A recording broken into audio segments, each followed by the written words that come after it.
The rest of our birds will be in free flight. That means no strings attached. So occasionally, they may take a boat flight over the audience and amongst us all. We simply ask, at no time should you reach up to pet the pretty birdies. They are indeed meat eaters. These are finger foods. Second item, I always like to point out that we have several perches around the back of the audience and one on our stage. Please be advised that our birds will frequent these locations. They are fully flighted and do not always take the most direct path. For this reason, we suggest that you keep your eye on the birdie. This way we will all know the appropriate moments to duck. And the last and most important request is if we have food items, most specifically turkey legs. I'd ask that you please place those out of sight during the program. We have one bird in particular that has learned to identify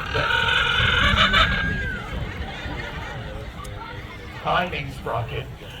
We have one bird in particular that has learned to identify the wrappers that turkey legs come served in, and so I will give you fair warning when that bird is to join us. But now that we have said this, are you ready to meet the birds? I do have several birds for you, and the first, of course, sits right here upon my hand. I always like to ask what this bird might be. Kookaburra, that is correct. An Australian laughing kookaburra. And this kookaburra's name is Sprocket. And Sprocket here, being a kookaburra, is the largest of the kingfishers, and they're different from most kingfishers for a few reasons. The kingfisher is famous for diving underneath the water to grab things like fish. Kookaburras will eat fish, but they have adapted to different environments by eating things like mice, snakes, lizards, large insects, anything they can grab their teeth and swallow down whole. However, it's not their eating habits that make them famous, but that laughing call. Let's see if I can really get him going.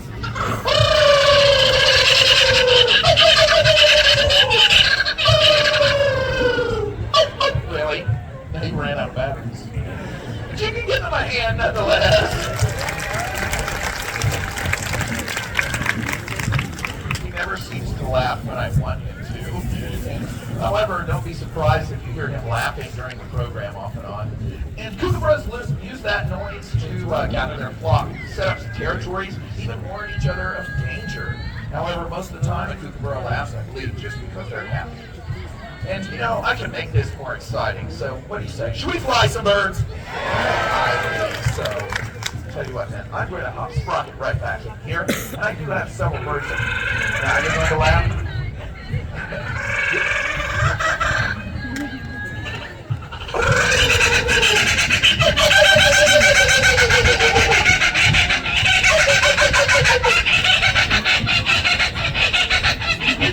But it's your turn to go home.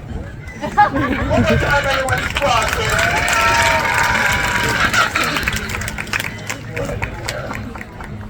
Now let's see. The first bird I would like to fly for you is found in the southwestern deserts of the New World, known as a Harris hawk. Harris hawks are very unique among raptors because they're social in the wild. They actually live in family groups called castes and hunt as a team. Several of them getting on the ground or flush preying open, while others wait high above to ambush that prey. That is an intelligent adaptation for the desert, where food might be scarce. It is my pleasure to introduce you to one of our Harris hawks, and his name is Jinx. Come out here, Jinx. Oh, come out here, buddy. You can welcome Jinx to stage for me. Jinx here, being a hawk, is a typical raptor. And what that means is that he has physical features that make him very different from other predatory birds. He's something else like the kookaburra. That bird uses his beak to catch his prey. Raptors, however, they use their feet. And on the end of his toes are claws called talons. These are his weapons. He will use his beak to grab on and hold on to exceptionally large prey. And even though Jinx here only weighs about 1.5 pounds, he is capable of catching something as large as an 8 or 9 pound jackrabbit for dinner. That is impressive. Yet if you caught something that large, it would be far too heavy to fly away with, and certainly too big to swallow whole. So they have to be able to rip their food into smaller portions. Take a look at that beak. It's different from the kookaburra. It's sort of hooked and curved downwards, and it allows her to rip and tear. This way it is able to eat very quickly and can consume massive amounts before some other animals steal their meals. That kind of thing.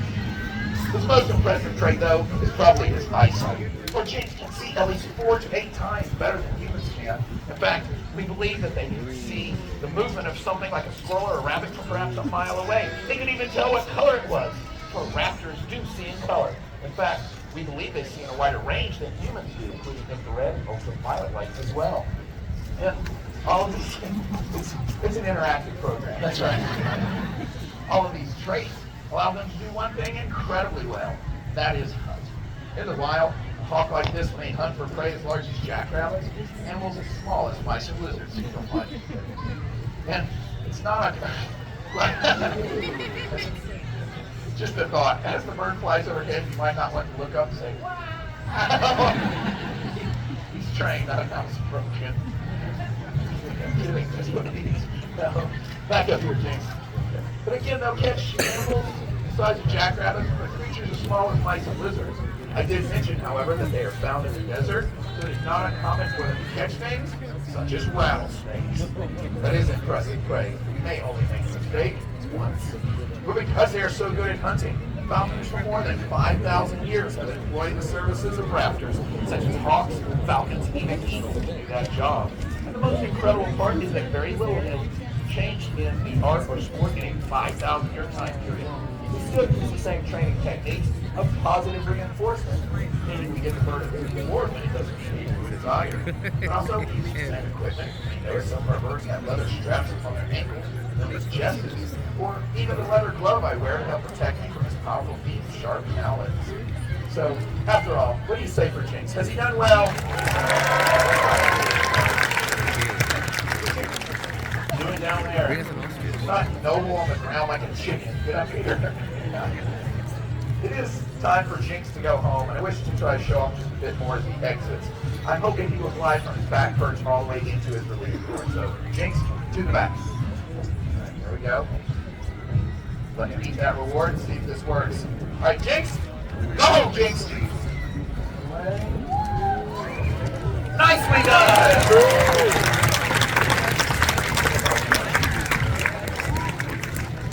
The next bird I would like to meet is different from the first two. For the kookaburra and the hawk are day-active type of birds. We refer to those as being diurnal. There are a set of raptors famous for coming out at night. In this case, we use the term nocturnal to describe them. So, who comes out at night? Who? Owl, that's right. I took that out of my dad joke book. I do have an owl for you. This is one of the largest species of owls on the planet, known as a Eurasian eagle owl. And our eagle owl's name is Romeo. All right, Romeo, right up here, buddy. There he is. You can welcome Romeo to stay.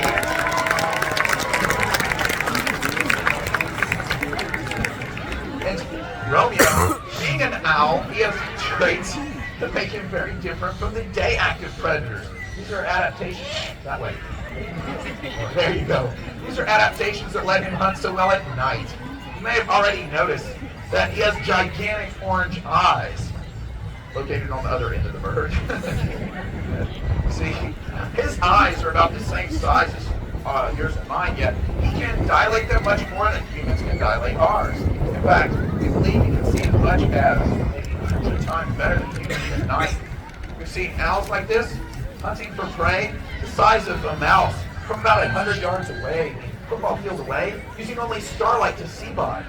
Yeah, if they cannot see their prey, they can still find it with their incredible hearing. That way. Okay. That way. There you go. And you may have noticed that his face is different from the hawk. It's white and flat. In fact, if you look closely, you see sort of a dark outline around each eye. And that is the edge of what we call a facial disc. A facial disc is made of special feathers that... It's not funny yet, it's rocking. A facial disc is made of special feathers that work like a satellite dish and help to funnel sound into huge ear openings on the side of his head. And this bird's hearing is so excellent, he can locate that mouse underneath snow or grass and catch it without ever seeing it. We have another trait, though, the ability to sneak up on their prey. So listen as he flaps his wings. fly almost perfectly silent. That's right. Owls have exceptionally soft feathers, especially on the edge. So when they flap their wings, there are no loud flapping noises. Or when feathers rub together, there are no rubbing or friction sounds. And not only that, but the top of the feathers have sort of a velvety coating to stop that rubbing sound. And the ability to fly quietly, Romeo, there's your cue. The ability to fly quietly. Romeo. No. That doesn't sound like you said, man. The kookaburra thought it was funny. All right, Romeo, back down here.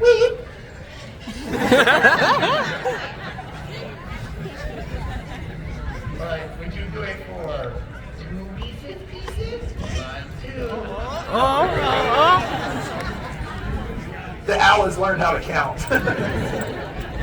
You see, that silent flight not only lets him sneak up on prey, but he can actually listen to his prey as he flaps his wings and is flying, giving him a tremendous advantage at night. So after all, what do you think of Romeo? Isn't he impressive?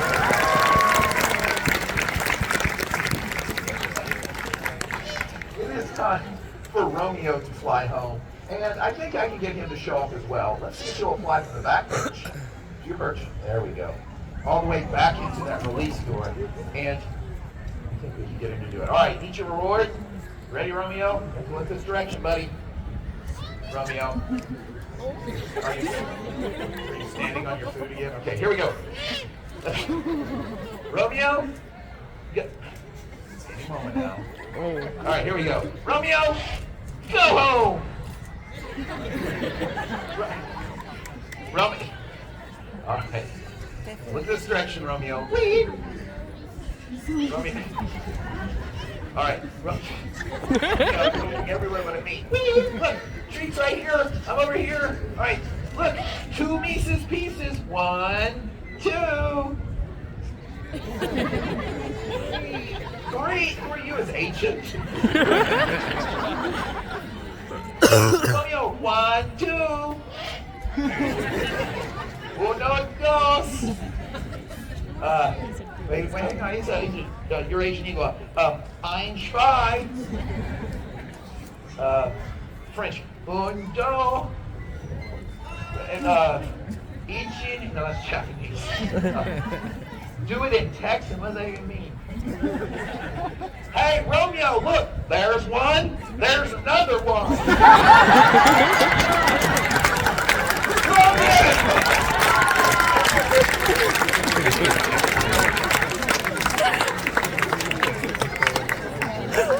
I think we got one of them country owls. So, that works. Now let's see here. The next bird I would like you to meet is different yet again. So far you have met actual predators because the birds catch and kill their own prey. Now this next bird is different because she is a scavenger, likes to find animals that are already dead. But I guess I'm speaking of the vulture. I have a vulture for you. And this is the bird that is famous for sometimes running up and down the aisles looking for leftover turkey legs. So if you have food items, keep them hidden from sight. And yesterday at one of our programs, she flew all the way to the picnic tables and ate someone's hamburger. So we're going to try to change a little bit of the way we fly her to keep her focused up here. And if she comes up close to you on the ground or anything, don't worry, she's not out to get anyone. She's just looking for leftovers. And having said this, I would like everyone to meet our vulture, Ziggy. All right, Ziggy, come on here, girl. Right here. Ziggy, this is your big entrance. Right here, Ziggy. Right here. There she is. Welcome, Ziggy. She needs encouragement. Ziggy here, she is a black vulture. You'll notice the bunch. Well, I guess that plan didn't work, did it, Carrie? She just gave you the bird. What we're trying to do is keep her lower because when she's up on the perches, she'll scan the audience looking for food. So let's see if this works. Now, Ziggy again is a black vulture. Black body, all black head, and sort of white fingertips on the end of her wings. And it is indeed the job of a vulture to go into our environment, to find dead animals and eat them. I know that doesn't sound pleasant, but vultures are built for this task. They have features to let them stay clean and healthy like a bald head. Serves an important purpose because often vultures might stick that entire head and neck inside a dead animal to get to the internal organs. Ziggy, back up here. Ziggy, get up here. See. However, if she got eating habits of sticking her head inside an animal, she'd be covered with bacteria and leftover food. The bald head, though, lets it dry up and flake right off, and the sun can kill germs that might be growing there. Not only this, but vultures have an amazing immune system. They can ingest as much as 100 times the salmonella and botulism, or food poison, that is. Let's try this again, Gary. Here we go. Fly to Gary. Fly. There we go. I can sing with that first. Yeah. But again, she has an amazing immune system. Vultures are known to be able to ingest about 100 times the food poisoning like salmonella and botulism that could potentially kill the average adult human. And vulture droppings have very little disease in them. Their stomach acid is so powerful that it can break down the cell wall and lead to virus and bacteria. So that means all the disease that goes in one end doesn't always come out the other. But maybe now you understand the way they stop the spread of disease. What? Hey, Ziggy, get up here. You go, Ziggy. Get up here right now. Get up here. Ziggy. Thank you there, Ted. She's seeing something. Get up here. Get on your perch. Get on your perch. Right here. Right here. I have no idea what that is on the stage. I wouldn't eat it even if it was a vulture. All right, we'll try this with Gary one more time. Let's see if she'll fly to that perch. But you see, vultures also have different wings. They're long, or they're broad and stiff feathers built for soaring. You might be able to hear the noise coming off of her wing beats. Well, vultures can use those stiff feathers to soar for hours on end without hardly flapping their wings and conserving quite a bit of energy. But also, the beak is different. It's long and skinny. Did you notice how she sticks her beak inside my hand to get through her reward? Not very sharp or dangerous. It's better for reaching inside that dead animal. And also, her feet are a bit different as well. Matter of fact, her claws are rather dull, and her feet are made for walking.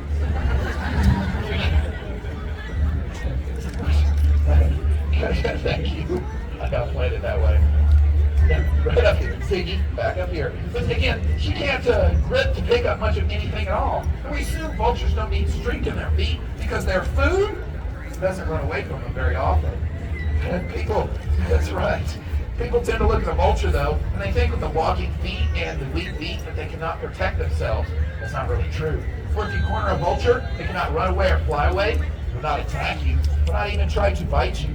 In order, see, she's seen under the bench dungeon, all hurt her all the way to the aisle. Keep going, Ziggy.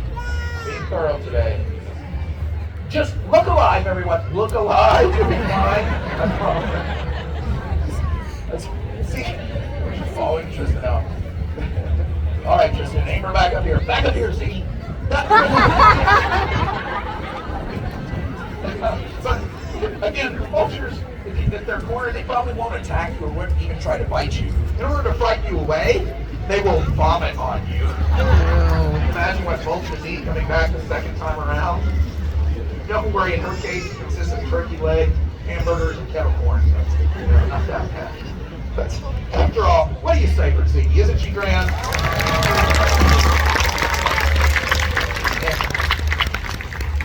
It is Ziggy's turn to go home. So let's see if we can get her flapping her hand, Teddy, all the way back into her door. So, all right, fly Teddy. Fly Teddy. There we go. Let's see if this works. All right, hang her back this way. And Ziggy. Go home, Ziggy. Ziggy, go home. Go, Ziggy. There, back up plan, Tristan.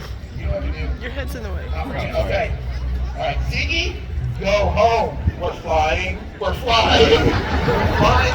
And launching. Get up here. Right. Get in that door right now. Everyone sing.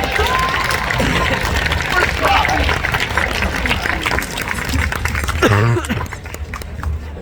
Do not let that bird fool you. She is very intelligent. And the funny thing is, she goes back to the same spot she finds food.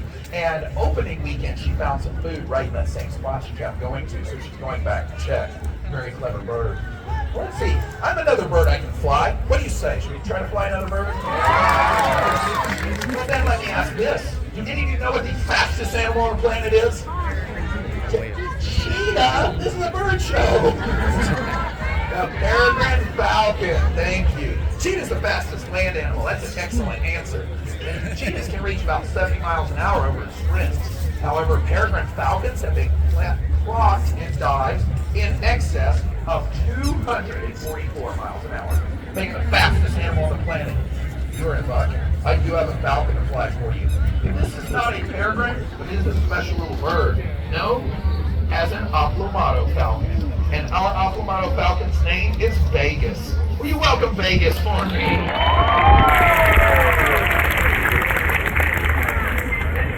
Not be fooled by her size. This is an impressive little bird, and I hope to demonstrate that in a moment. The way I wish to do this is by what we call lure flying. Lure flying is basically a game of keep away. The falcon always in the tree wings. Here my hand, a lure is a fake leather bird has a food board attached to it. Vegas has been trained to attack this like she would attack prey in the wild. Now, historically speaking, this is how a falconer might exercise a bird, keep it healthy and ready for the hunt. Yet in our case, it allows us to show off some of their speed and skill. However, flying a falcon on the stage is proven tricky for a few reasons. There are numerous trees and obstructions in the way she has to maneuver around at high rates of speed. But also, it's very breezy this morning, and little birds like this have to work harder to fly in the wind. I am willing to give her a shot, so what do you think? Should we let her fly? So it's easy for the audience to say yes.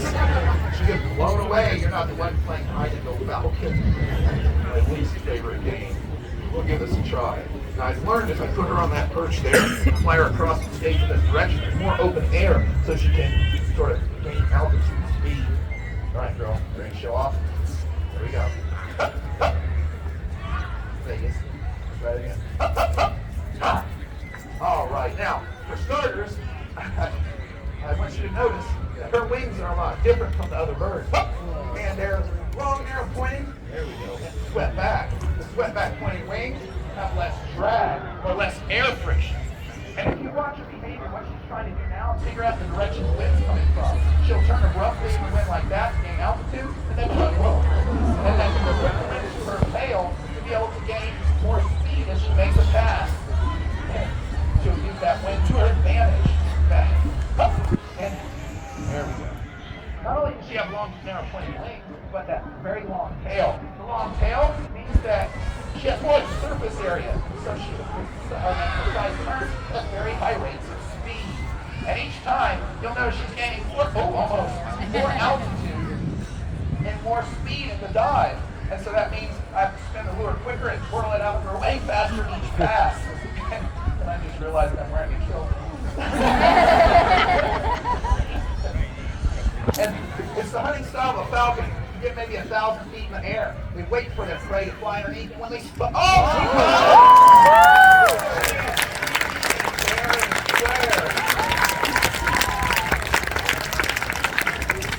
have to admit, I was not intending for her to catch it at that moment, and she was out flying me today. That breeze, and when she figured out the direction it was coming from, she would use it to her advantage. Now, at the moment, she is down on her lure. In her mind, it's the same thing as catching prey. And she has her wings spread, her tail fan is called mantling. She's actually trying to hide her prey from all the rest of you. Now, if we were out hunting, I would want to retrieve the prey for myself. And if I just reach down there and take it from her, she will see me as a thief. I'll lose the trust relationship that's important to have with all of our birds. So instead, I wish you could trade her a cut up piece of food for her lure. You ready, girl? Right here. What are you doing? No, making it difficult. All right, let's try this. You ready, girl? Right here. Hiding between my feet. I'm not sure I like the idea of a predatory bird underneath my kilt. Everyone, Vegas, give